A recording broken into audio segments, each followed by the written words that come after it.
peserta takbir keliling pada malam ini, yaitu diikuti oleh 27 peserta, 24 para OPD, kemudian 2 kampung. Sudah tergambarkan tujuan dan hakikat dari pelaksanaan takbir akbar ini, yaitu menyampaikan syiar, memberikan dampak positif dan kebaikan-kebaikan bagi kita sendiri, kemudian masyarakat Aceh Besar. Takbir Kabupaten Aceh Besar tahun 1445 Hijriah dengan resmi saya nyatakan dimulai. Saat lagi pergerakan kendaraan akan segera dimulai.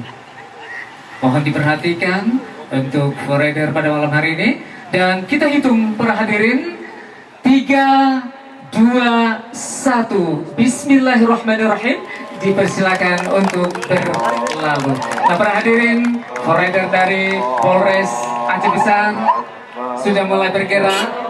Diikuti di belakangnya kami menyaksikan ada dari Bapeda Aceh Besar, dan di belakangnya kami menyaksikan ada iring-iringan yang cukup menarik.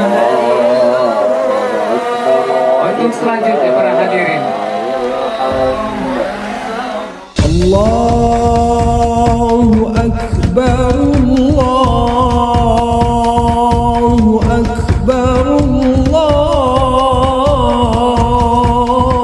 Allahu Akbar, La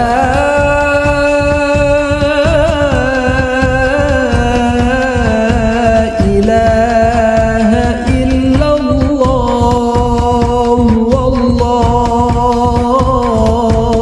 Akbar, Allah. Allah